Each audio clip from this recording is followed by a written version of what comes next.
Nosso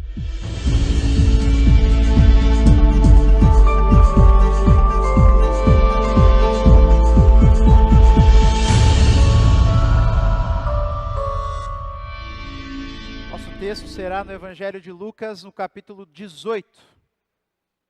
Nós estamos na nossa série Face a Face com Jesus. Estamos vendo alguns encontros que pessoas tiveram com o nosso Senhor encarnado. E hoje nós veremos um dos encontros mais famosos de Jesus. O encontro de Jesus com o jovem rico. E a história do jovem rico é muito conhecida, está nos 3 evangelhos sinóticos. O evangelho de Mateus, Marcos e Lucas. Talvez para mostrar o quanto esse encontro foi importante e marcante na vida da igreja. Que os 3 evangelistas, 3 dos 4 evangelistas deixaram essa história narrada para nós. Então, Lucas capítulo 18, a partir do versículo 18.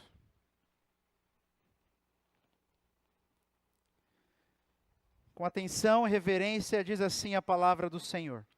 Certo homem de destaque perguntou a Jesus: Bom mestre, que farei para herdar a vida eterna? Jesus respondeu: Por que você me chama de bom? Ninguém é bom a não ser um que é Deus. Você conhece os mandamentos: não cometa adultério, não mate, não furte, não dê falso testemunho, honra o seu pai e a sua mãe. Então o homem disse: Tudo isso tenho observado desde a minha juventude. Ouvindo isso, Jesus lhe disse: Uma coisa ainda falta a você. Venda tudo o que tem, dê o dinheiro aos pobres, e você terá um tesouro nos céus. Depois venha e siga-me. Mas ouvindo essas palavras, ficou muito triste, porque era riquíssimo. Jesus, vendo-o assim triste, disse: Como é difícil para os que têm riquezas entrar no reino de Deus. Porque é mais fácil um camelo passar pelo fundo de uma agulha do que um rico entrar no reino de Deus. Os que ouviram isso perguntaram: Sendo assim, quem pode ser salvo? Mas Jesus respondeu: O que é impossível para o ser humano é possível para Deus. Então Pedro disse: Eis que nós deixamos nossa casa e seguimos o Senhor. E Jesus lhe respondeu: Em verdade lhes digo que não há ninguém que tenha deixado casa, mulher, irmãos, pais ou filhos, por causa do reino de Deus, que não receba no presente muitas vezes mais, e no mundo por vir receberá a vida eterna. Até aqui, a leitura da palavra do Senhor nessa noite. Deixe-me começar com a seguinte pergunta: Qual é o teu maior desejo? Qual é o teu maior desejo? O que você deseja acima de tudo? O que move o teu coração? Quem dita as regras na sua vida? Quem está aí ocupando o trono e diz e dá as ordens no seu coração? Essa é a pergunta que esse texto vai nos confrontar nessa noite. E o texto vai nos mostrar que muitas vezes nós nos enganamos quando respondemos essa pergunta. Talvez eu tenha feito essas perguntas a vocês, e prontamente vocês já responderam. Mas o texto do jovem rico vai nos mostrar que nem sempre nós somos conscientes daquilo que domina o nosso coração. Nós podemos achar que algo ou alguém dita as regras da nossa vida e estarmos redondamente enganados. Então essa pergunta é que o texto vai nos fazer nessa noite. E o texto de hoje, ele vai nos mostrar o diálogo de Jesus com o jovem rico e o que aconteceu depois desse diálogo. Nós vimos que Jesus, o versículo 18 até o versículo 23, Lucas, ele vai escrever o diálogo de Jesus com esse homem, esse jovem rico. Mas depois, Lucas vai nos mostrar também o diálogo de Jesus com os seus discípulos e depois o diálogo de Jesus com Pedro. São 3 diálogos que Lucas narra para nós, mas todos girando em torno do encontro de Jesus com o jovem rico. Então, a partir do versículo 18, o texto começa dizendo que um homem de destaque perguntou a Jesus. Olha aí o texto, verso 18. Lucas, ele não diz que esse homem era um jovem. Mateus diz. Por isso essa história ficou conhecida como jovem rico. E jovem, no grego, essa palavrinha que Mateus vai usar, servia para alguém dos seus 20 até 40 anos. Nós não sabemos exatamente a idade desse homem, mas sabemos que ele era um homem de destaque. Destaque aqui tem a ideia de um líder, um homem proeminente na nação de Israel. Talvez um líder de uma sinagoga, de uma comunidade de fé, ou talvez, alguns até dizem, o líder do Sinédrio. O Sinédrio era basicamente o Supremo Tribunal Federal da nação de Israel, abaixo de Roma. Talvez, não sabemos, mas ele era um líder importante, um homem de destaque, rico, mas que também exercia uma posição de liderança naquela sociedade, naquela nação. E ele faz uma pergunta para Jesus. Bom mestre, que farei para herdar a vida eterna? Vida eterna, para a mente de um judeu, não é meramente ir para o céu. Ele já fazia parte do povo de Deus, ele achava que já ia para o céu direto. Vida eterna é aquela vida no mundo por vir do Senhor. Os judeus e nós cremos, porque está no Antigo e no Novo Testamento, que um dia Deus vai restaurar toda a terra. Deus vai restaurar todo o mundo. Deus vai restaurar o universo. E então viveremos em uma terra justa, cheia de alegria, de paz. Então o jovem rico estava perguntando para Jesus, como que eu posso ter certeza que eu vou entrar nessa vida? Como que eu posso ter certeza que eu vou participar desse mundo novo que o Senhor, o Messias, irá inaugurar? E veja a pergunta dele, que farei eu? Que farei eu? Ele achava que era algo que ele podia conquistar, como muitas vezes nós também achamos. E aí Jesus responde para ele no versículo 19. E a resposta de Jesus é bem intrigante. Porque Jesus diz assim, por que você me chama de bom? Ninguém é bom, a não ser um, que é Deus. Então ele chega diante de Jesus e fala, bom mestre. E Jesus fala, por que você está me chamando de bom? Ninguém é bom, a não ser o próprio Deus. E alguns dizem então que aqui Jesus está falando que ele não era bom, que ele era um pecador também, não tem nada a ver.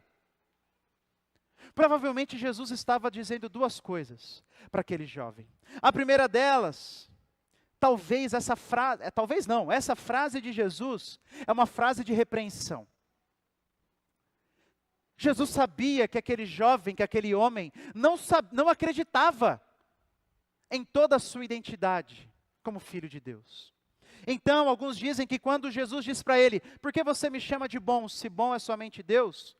É como se Cristo estivesse o repreendendo e dizendo, olha, você sabe que somente Deus é bom, e você não crê que eu sou filho de Deus. Então por que você está me chamando de bom?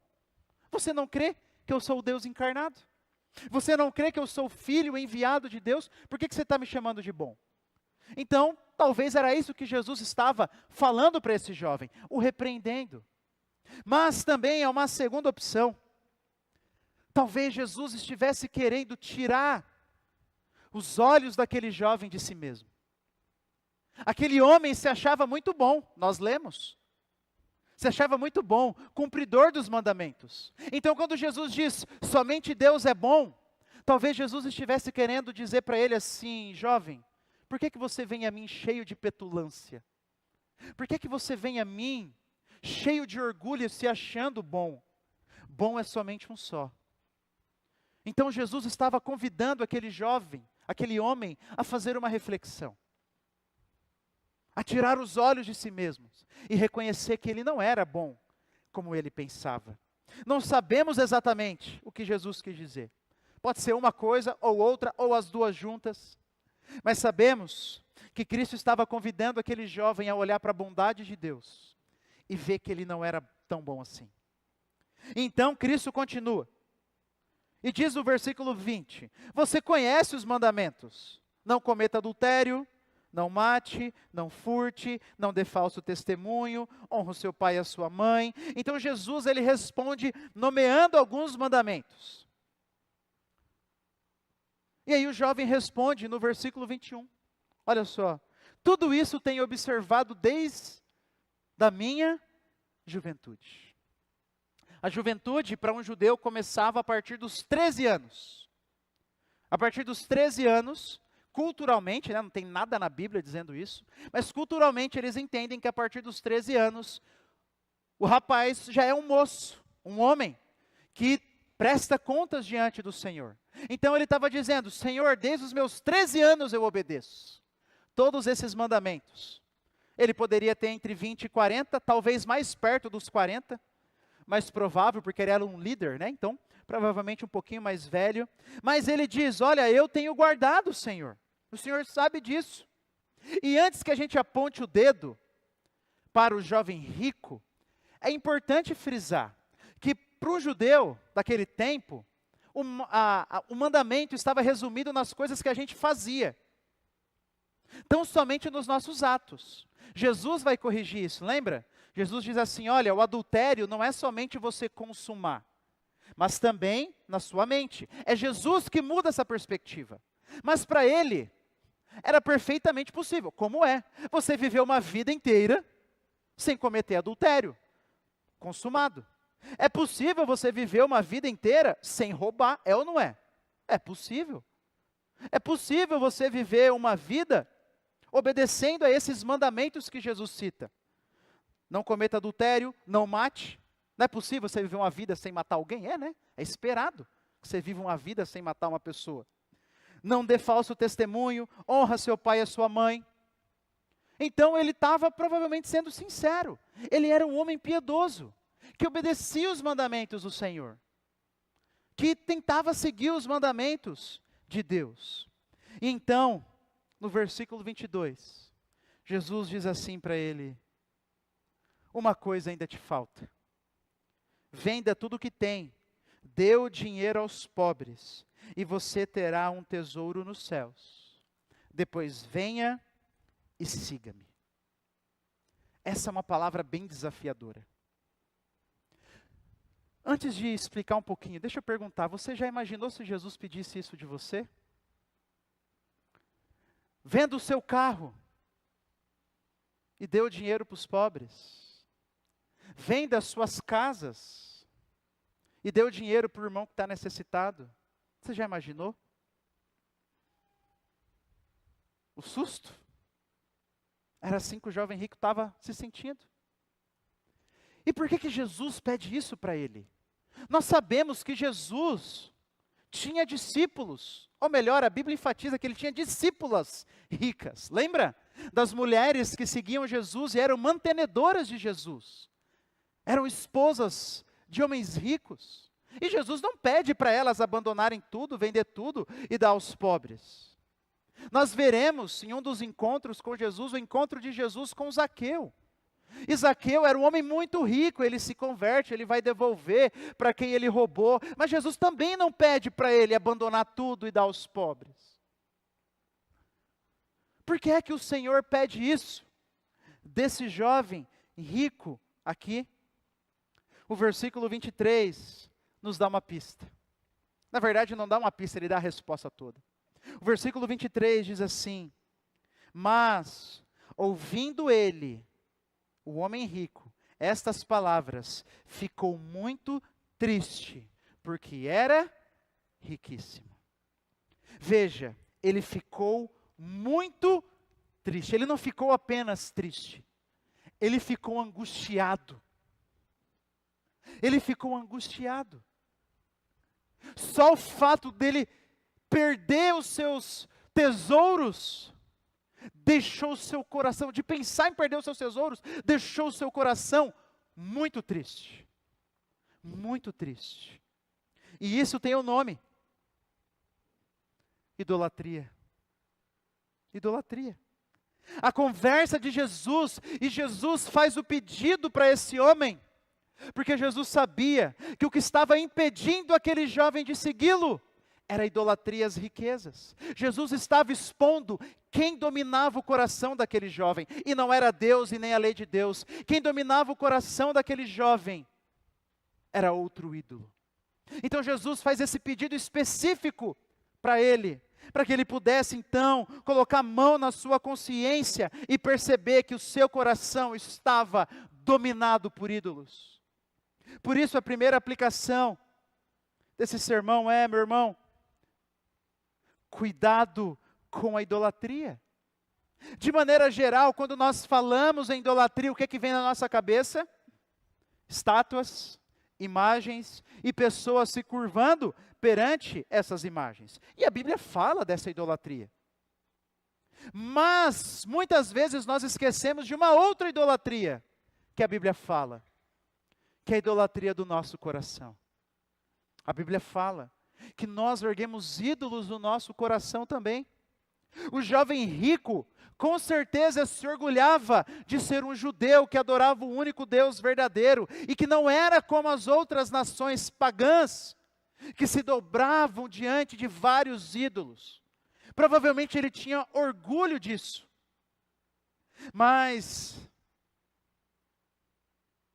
ele esqueceu de olhar para dentro do seu próprio coração e ver que os seus joelhos fisicamente poderiam não estar dobrados diante de uma imagem, mas o seu coração estava totalmente rendido a outro, que não o único Deus verdadeiro. Um ídolo é qualquer coisa, como diz o pastor Tim Keller, qualquer coisa que você busque a fim de receber o que só Deus pode te dar. Só Deus pode nos dar alegria, segurança, sustento. Mas muitas vezes nós buscamos alegria, segurança, sustento em outras coisas. Ou uma outra definição: ídolo é qualquer coisa que você observe e diga, no fundo do seu coração: se eu tiver isso, então sentirei que a minha vida faz sentido, então saberei que tenho valor, então me sentirei importante e seguro. A sua identidade, a minha identidade, está ligada ao nosso ídolo. Se nós temos um no nosso coração, pare um pouco e se pergunte: o que você tem na sua vida que, se você perdesse, você pensaria assim: a minha vida acabou. Se eu perder isso, ou se eu perder essa pessoa ou aquela pessoa, a minha vida acaba, eu não tenho mais propósito de viver. Se pergunte, porque aí, provavelmente, está o nosso ídolo. Talvez pode ser a nossa família, ou alguém da nossa família, e sim, ídolo pode ser uma coisa boa, e geralmente é. Geralmente é. Pode ser a nossa vida profissional, um relacionamento, um status, o nosso físico, a nossa beleza, o nosso lazer. Várias coisas podem ser o ídolo do nosso coração.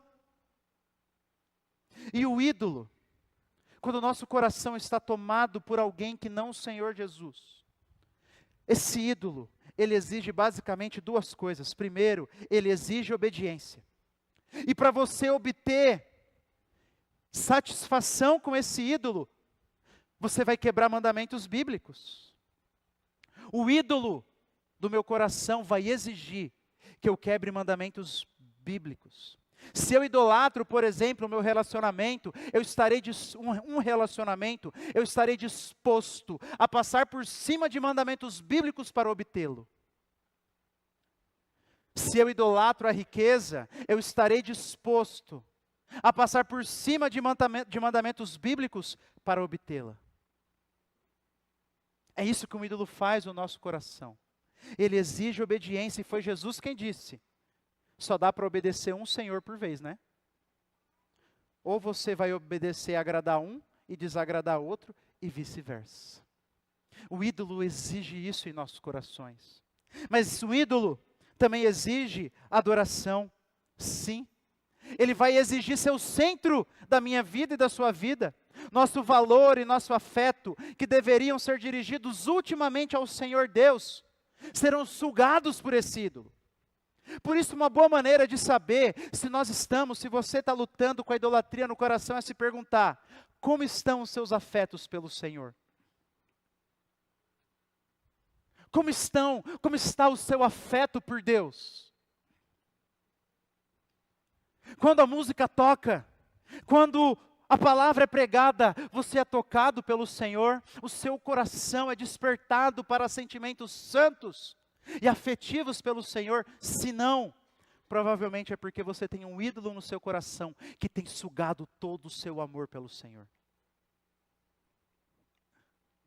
Um ídolo exige obediência e adoração. O nosso coração, os nossos afetos. O coração do jovem rico estava dominado pela idolatria. E ao invés então de se submeter ao Senhor Jesus, ele decidiu se submeter aos seus próprios ídolos. E a idolatria é terrível, meu irmão, porque ela destrói o nosso coração e gera problemas em toda a nossa vida. Nós fomos feitos pelo Senhor, para que o Senhor reinasse em nossas vidas. Se colocamos outra coisa,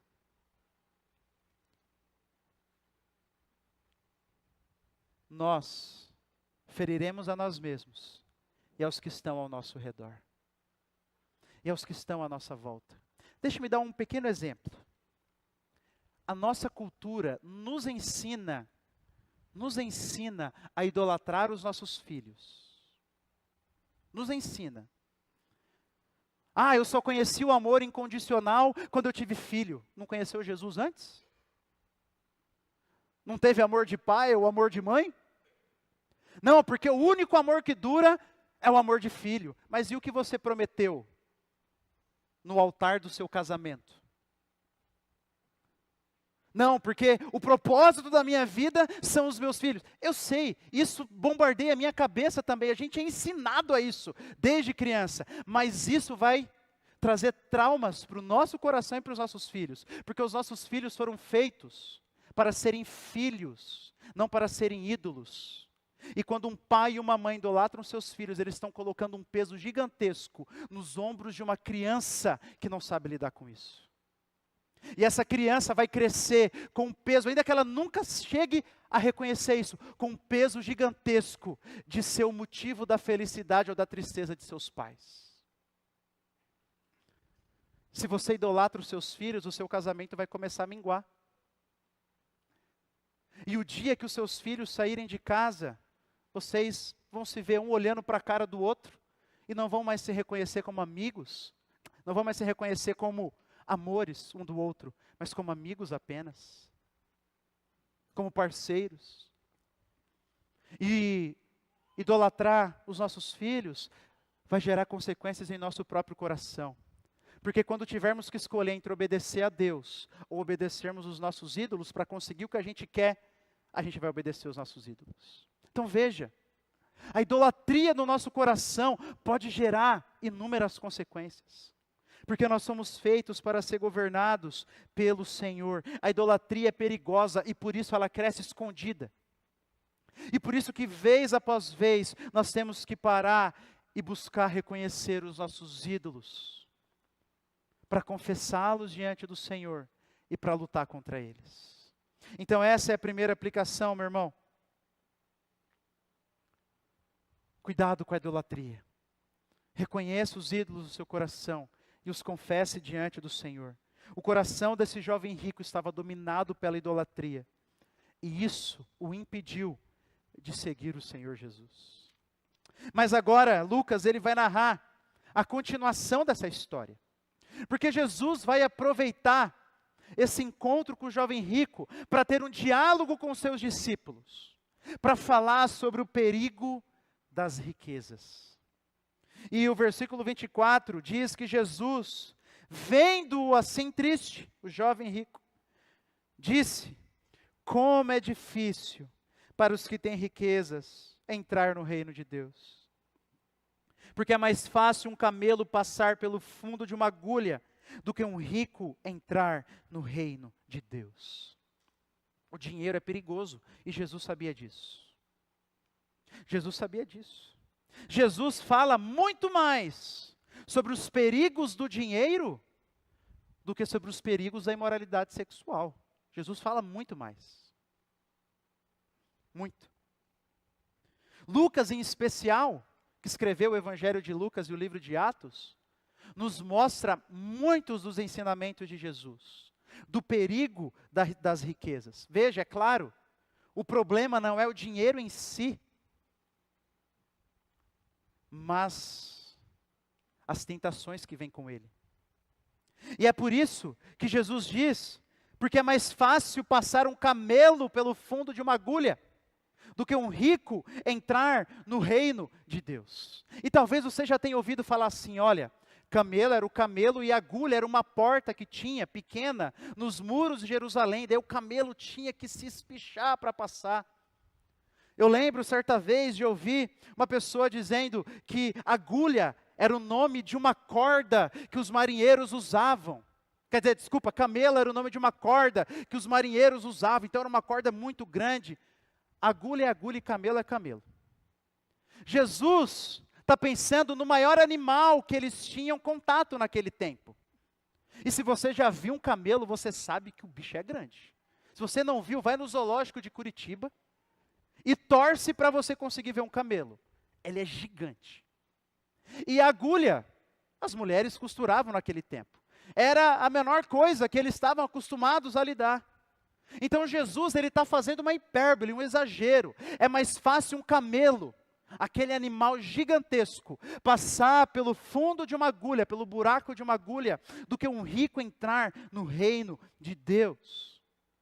E essa foi uma afirmação estrondosa aos discípulos. Sabe por quê? Porque os discípulos pensavam assim, olha, uma pessoa rica, que pertence ao povo judeu, é claro, né? Um judeu piedoso e rico, ele tem um selo de aprovação de Deus. Então, para eles, um rico piedoso era alguém abençoado duplamente por Deus. Alguém que parecia que Deus gostava mais, que tinha um selo de aprovação. Então, quando eles ouviram assim, é mais fácil um camelo passar pelo fundo de uma agulha do que um rico entrar no reino dos céus, eles disseram assim, meu Deus do céu, quem vai ser salvo então? Por isso que eles perguntam para Jesus. Olha só o versículo 26. Os que ouviram isso perguntaram, sendo assim, quem que pode ser salvo? Se os ricos, essas pessoas do nosso povo, se esse homem piedoso, que tem muito dinheiro, ou seja, prova que Deus ama ele de maneira especial. Se esse cara não vai entrar no reino dos céus, quem dirá nós, meros mortais? E sabe de uma coisa? Eles estavam certos. Se era impossível para a pessoa mais piedosa que eles imaginavam daquele tempo, se era impossível para ela, é impossível para todo mundo. Por isso Jesus diz no versículo 27, o que é impossível para o ser humano, é possível para Deus. Ou seja, vocês estão certos, discípulos. Vocês estão certinho. É impossível para um rico e para todo mundo conquistar a salvação. É impossível para o rico, para o pobre, para o soldado, para o chefe, para o patrão, para o empregado.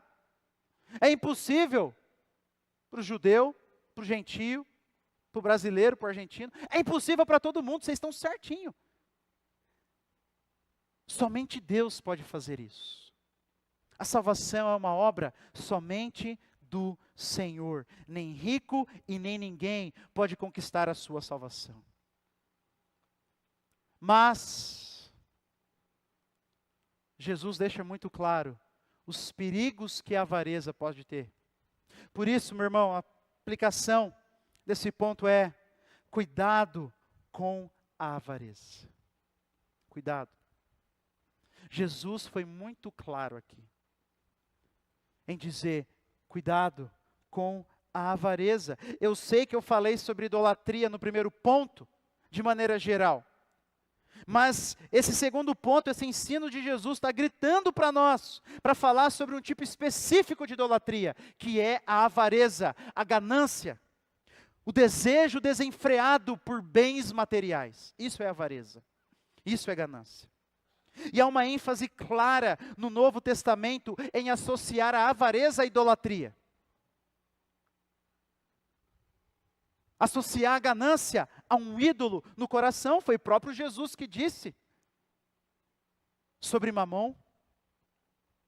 Jesus, como eu disse, falou mais sobre dinheiro do que sobre a imoralidade sexual. E talvez isso tenha um motivo específico. Sabe qual é? É difícil para nós reconhecermos que somos avarentos. Eu estava lendo um pastor falar sobre isso, ele diz assim, olha, ele já tinha, 30 anos de ministério, ele disse assim, eu como pastor, as pessoas vêm para confessar seus pecados a mim e para que eu possa ajudá-las a vencer os seus pecados. Eu sempre falo, um do nosso trabalho como pastor é ajudar os membros a lidarem com seus pecados. E aí ele disse assim, eu já vi gente confessar quase todo tipo de pecado, mas nunca alguém vindo até mim dizendo assim, pastor, o meu coração é avarento. O senhor pode me ajudar? Eu tenho gastado dinheiro demais só comigo, não tenho olhado para o meu próximo, o senhor pode me ajudar? Esse mesmo pastor disse que certa vez deu uma palestra sobre os 7 pecados capitais. Luxúria, ira, gula, avareza. E eram em dias diferentes. Adivinha o dia que tinha menor participação de pessoas? No dia da avareza. Por quê? Porque a gente acha que a gente não é avarento. O nosso coração se enche de desculpa. Se enche de justificativas. Para que a gente alimente o amor a dinheiro em nosso coração. Eu não sou rico, ufa, como se a avareza fosse só algo que o rico corre risco, claro que não. Mas eu só quero uma condição melhor para minha família. Às vezes a gente usa isso para justificar o amor ao dinheiro. Eu gasto bastante, mas assim, eu não gasto tanto quanto fulano ou ciclano, eles gastam mais. A gente fica se comparando, né? O nosso coração se enche de justificativas para não reconhecer que nós somos avarentos. Portanto, cuidado, meu irmão. Não é porque você não tem muito dinheiro que você não tem problema com dinheiro. Talvez tenha. Não é porque você é fiel aos seus dízimos e ofertas que está tudo certo e você não tem problema com o dinheiro. Talvez você tenha. Talvez eu tenha. A avareza é sutil. E o pior de tudo é que esse talvez é o maior ídolo da nossa cultura. É só você abrir o Instagram. Os influencers estão aí mostrando o quê?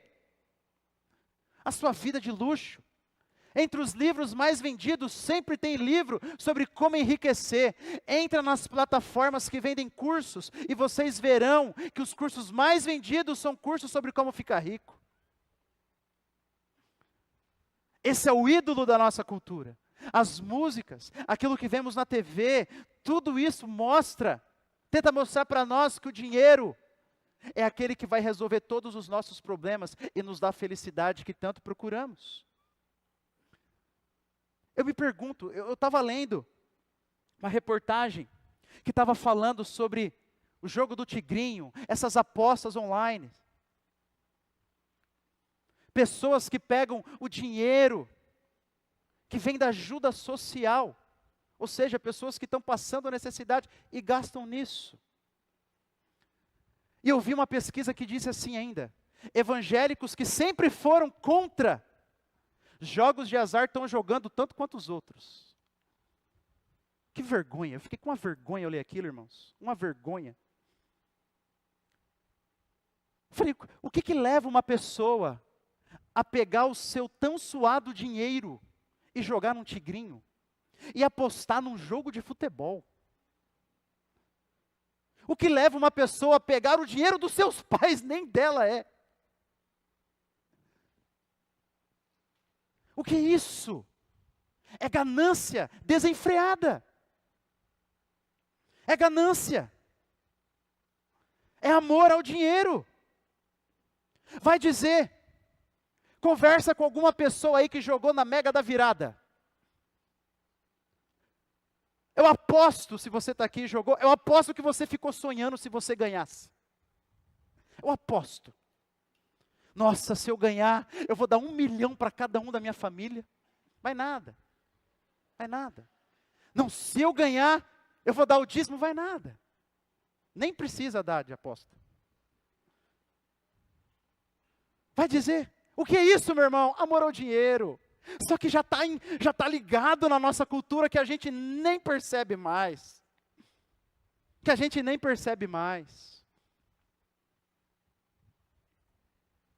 Meu irmão, deixa eu ler um texto para vocês que está lá em 1 Timóteo 6,9. Você não precisa abrir não. Anota aí para você ver depois, mas preste atenção. Paulo diz assim: mas os que querem ficar ricos, caem em tentação, em armadilhas e em muitos desejos insensatos e nocivos, que levam as pessoas a se afundar na ruína e na perdição. Deixa eu ler de novo. Os que querem ficar ricos, os que querem ficar ricos, os que querem ficar ricos. Veja que Paulo não está falando primeiramente para os ricos aqui. Ele está falando para a gente como a gente. Os que querem ficar ricos, que amam o dinheiro, que acham que o dinheiro vai ser a solução para os seus problemas, vão cair em grandes armadilhas. Por isso, meu irmão, eu te pergunto, você quer ficar rico, jovem, adolescente? Talvez seu coração está dominado pela avareza, você só não sabia. E o seu sonho não é viver para a glória de Deus, honrar ao Senhor e exercer a sua vocação. Seu sonho é ganhar muito dinheiro. Isso é avareza. Isso é avareza. Às vezes nós encontramos a nossa segurança no dinheiro. Enquanto a nossa poupança está cheia, a gente está seguro. O que é isso? Você está buscando a segurança em algo que você deveria buscar em Deus. Avareza. Às vezes, nós gastamos o nosso dinheiro conosco. Não sobra nada para abençoarmos o nosso próximo, para abençoarmos uma pessoa mais pobre. Talvez seja sinal de avareza. Vivemos em dívidas. Porque pagamos e gastamos mais do que devemos. Nem sempre é avareza, mas pode ser. Pode ser. Então, a gente precisa pegar esse texto, olhar para o nosso coração, com honestidade, com sinceridade, e pensar assim: será que esse não é o ídolo do meu coração? Então, meu irmão, cuidado com a avareza. Esse foi o ensinamento do diálogo de Jesus com seus discípulos. Mas aí, eis que aparece ele, sempre ele, o Pedrão. Pedrão aparece na jogada. E a partir do versículo 28 agora, o diálogo vai ser entre Jesus e Pedro. E Pedro aqui, vamos passar pano para Pedro um pouquinho aqui. Pedro vai falar em nome dos discípulos. Tá? Você vai ver que ele vai usar o plural, ele está falando em nome dos discípulos.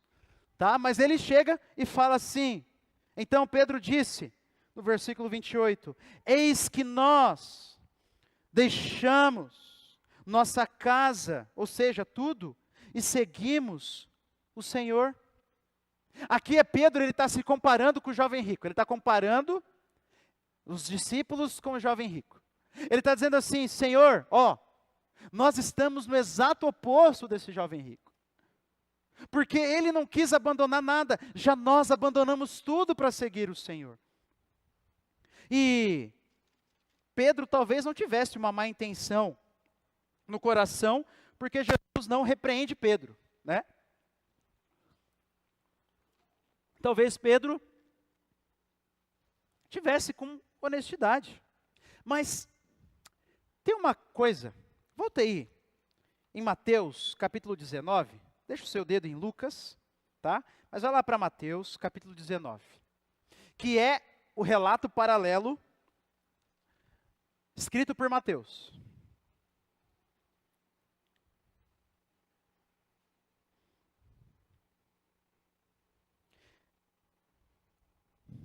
Mateus 19, olha o versículo 27.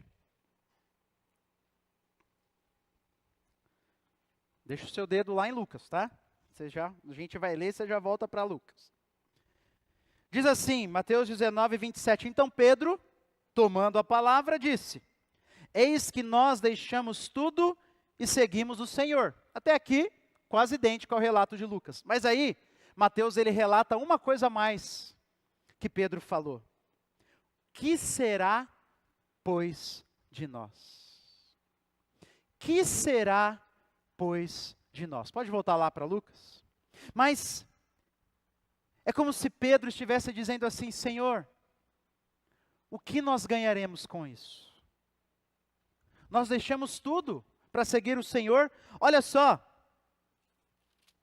olha o que Jesus disse para o jovem rico, lá no versículo 22, ó. Lucas 18, 22, uma coisa ainda falta a você, venda tudo o que tem, dê o dinheiro aos pobres, e você terá um quê?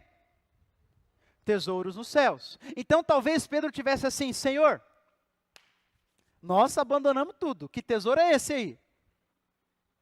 Que tesouro é esse? Que será, pois, de nós? A gente tem um ponto positivo com o Senhor, não temos? E mais uma vez, Jesus não repreende Pedro. Talvez ele estivesse sendo o mais honesto possível aqui. E Jesus responde, e ele fala sobre a verdadeira riqueza do reino. Ao contrário das expectativas, Jesus disse para Pedro: olha, realmente existe uma recompensa.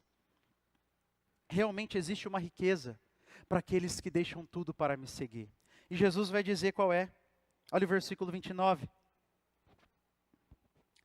E Jesus lhes respondeu: em verdade lhes digo, que não há ninguém que tenha deixado casa, mulher, irmãos, pais ou filhos, por causa do reino de Deus, que não receba no presente muitas vezes mais, e no mundo por vir receberá a vida eterna.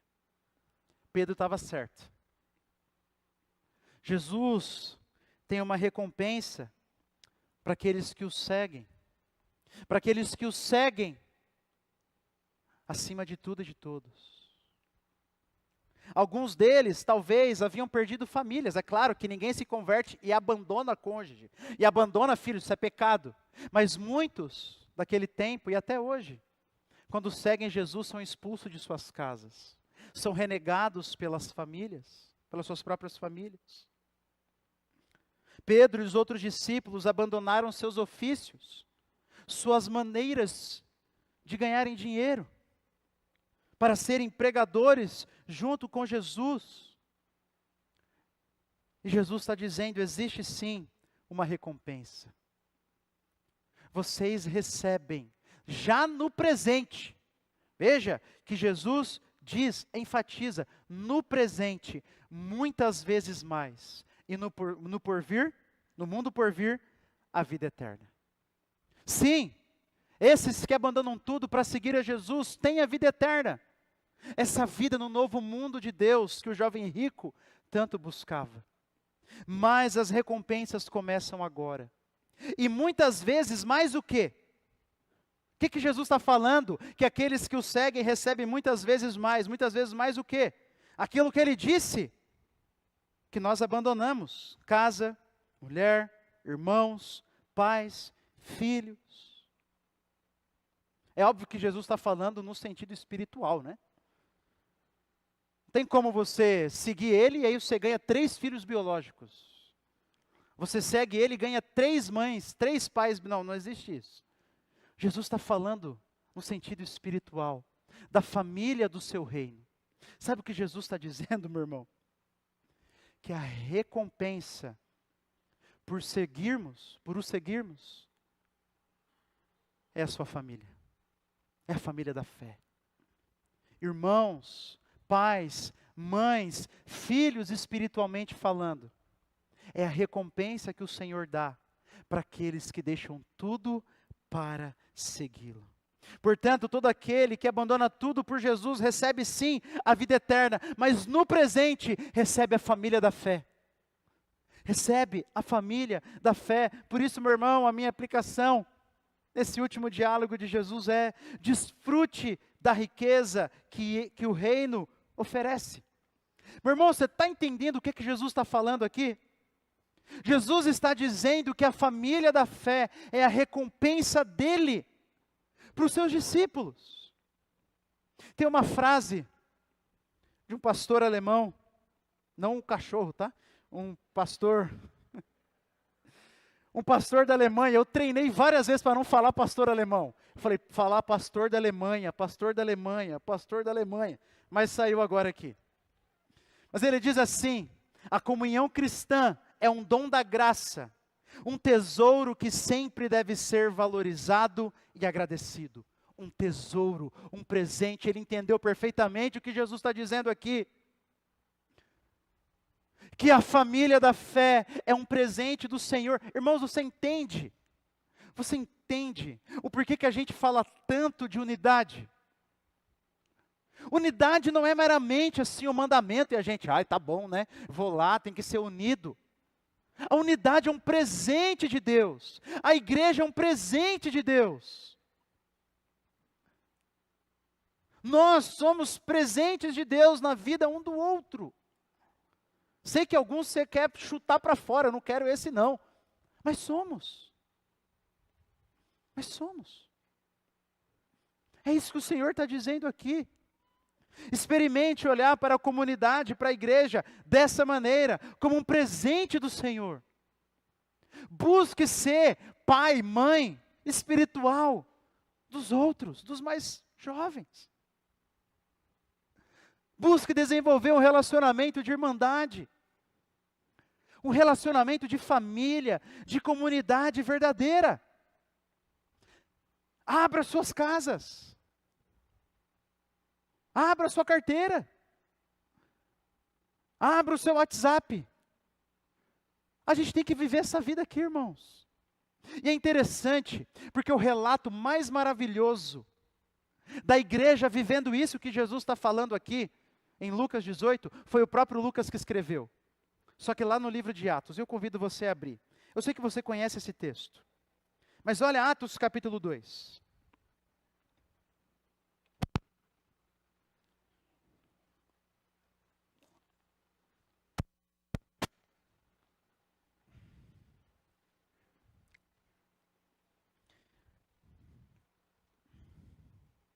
Atos capítulo 2, versículo 44. O próprio Lucas, que registrou essas palavras de Jesus, que a gente acabou de ver, foi ele que escreveu assim, Atos 2, 44, que todos que criam, todos, estavam juntos e tinham tudo em comum. Vendiam as suas propriedades e bens, jovem rico, distribuindo o produto entre todos, à medida que alguém tinha necessidade. Diariamente perseveravam unânimes no templo, partiam pão de casa em casa e tomavam as suas refeições com alegria e singeleza de coração, louvando a Deus e contando com a simpatia de todo o povo. Enquanto isso, o Senhor lhes acrescentava dia a dia os que iam sendo salvos. Meu irmão, você percebe?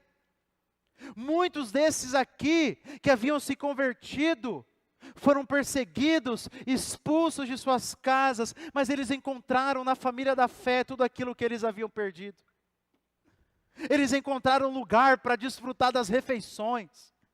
Eles encontraram um lugar onde irmãos estavam dispostos a vender as coisas para auxiliar os outros. Eles estavam em um lugar onde eles tinham uma família, pais, mães, irmãos espiritualmente falando. Meu irmão, eu não sei vocês, mas se não é isso que a gente deseja para a nossa igreja, eu não sei o que mais a gente pode desejar. Uma família verdadeira, cercada de amor e carinho entre os irmãos. Então ore por isso, deseje isso, busque isso na sua vida. Para a correria da vida um pouco, porque os dias passam, as horas voam, Nossos tesouros dessa terra, deixe-me te dizer, nossos tesouros dessa terra serão destruídos. A traça e a ferrugem corroem, mas os nossos tesouros verdadeiros, os nossos irmãos e a amizade com eles durará por toda a eternidade. Toda a eternidade. Para um pouco a correria do seu dia, vá desfrutar. Mas chama o irmão. Chama. Desenvolve o relacionamento. Ora por isso. A irmandade, a família da fé, é a recompensa, um presente de Deus, o Senhor, para os seus filhos. É isso que Jesus diz. Meu irmão, esse então foi um encontro narrado por Lucas de quando um homem rico esteve face a face com Jesus. E nós vimos o diálogo de Jesus com esse jovem rico propriamente dito, em que Jesus expõe a idolatria do coração dele e aprendemos que nós temos que cuidar e reconhecer os ídolos do nosso coração. E depois nós vimos que Jesus pega isso e tem um diálogo com os seus discípulos para falar sobre o perigo da avareza. E vimos que nós temos que cuidar com a avareza, porque ela é sutil e pode estar aqui dentro. E por fim nós vimos o diálogo de Jesus com Pedro, em que Jesus diz que a verdadeira riqueza do reino é a família da fé. Mas eu gostaria de terminar fazendo uma outra pergunta para você. O que faltou ao jovem rico? Olha só o texto de Lucas de novo.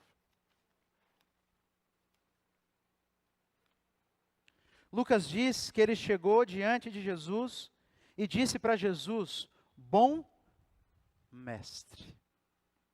Ele tinha Jesus em alta conta. Ele tinha Jesus em alta conta. Digo mais, vá comigo para Marcos. Vai aí. Volta. Marcos capítulo 10. É muito importante, irmãos. Por isso que é bom ter a Bíblia na mão, né? Para a gente ir caminhando pelas Escrituras aí. Olha o que diz Marcos 10. Capítulo 17, que é a versão de Marcos da história agora. Marcos 10, versículo 17, diz que, pondo-se Jesus a caminho, um homem correu ao seu encontro e, o que diz aí? Ajoelhou-se. Se você conhece a história de Daniel, você sabe que um judeu não se ajoelha assim tão fácil diante de homem nenhum, né? Você lembra da história dos amigos de Daniel e da fornalha de fogo? Esse jovem, esse homem, ele tinha um desejo sincero de seguir Jesus. Por isso ele corre até o Senhor, o chama de bom mestre e se ajoelha. Ele não era como aqueles fariseus que queriam pegar Jesus em alguma coisa. Ele não era como aqueles que queriam testar Jesus. Ele realmente queria saber como ele poderia viver uma vida para ter a vida eterna. Os estudiosos dizem que essa atitude de se ajoelhar é como se ele estivesse querendo de fato seguir esse mestre novo, Jesus Cristo. Mas ele não se tornou. Na hora H, ele não quis pagar o preço de ser um seguidor de Jesus. Sabe por quê? Porque ele não amava Jesus acima de todas as coisas. Ele não amava Jesus o suficiente. Ele não queria submeter toda a sua vida a Cristo. Sabe por quê? Isso tem que fazer os nossos joelhos tremerem, porque isso significa que não basta ter Jesus em alta conta. Não basta ter Jesus em alta conta. Não basta achar que Jesus é o mestre, um Deus, o Salvador. Ó, que legal. Não basta. É preciso amá-lo acima de todas as coisas e render toda a nossa vida a Ele. O jovem rico estava lá com toda a sinceridade, achando que ele queria seguir, ser um discípulo de Jesus, mas na hora H ele não quis, porque ele não amava Jesus acima de tudo. Foi Jesus quem disse, logo antes do encontro com o jovem rico: se alguém vem a mim e não me ama mais do que pai, mãe, mulher, filhos, irmãos, irmãs e até a sua própria vida, não pode ser meu discípulo. Jesus está dizendo: você quer me seguir?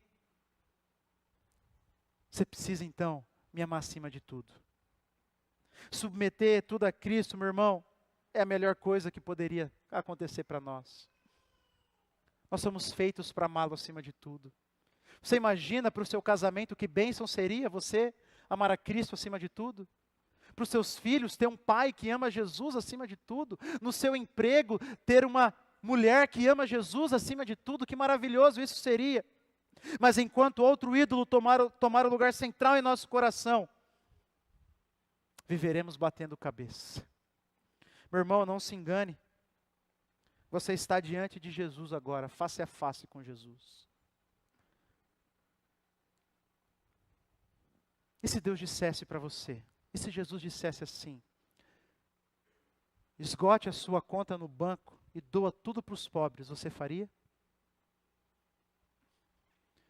Venda toda a sua casa, pega o seu 13º. Se Jesus dissesse assim para você, adolescente: sabe aquele teu sonho de casar? Esquece, eu quero que você seja missionário celibatário lá na Coreia do Norte. E se Jesus pedisse isso para você, adulto? Abandona o teu concurso. Junta tua esposa, teus barrigudinhos. Vai lá para o outro lado do mundo. Você estaria disposto?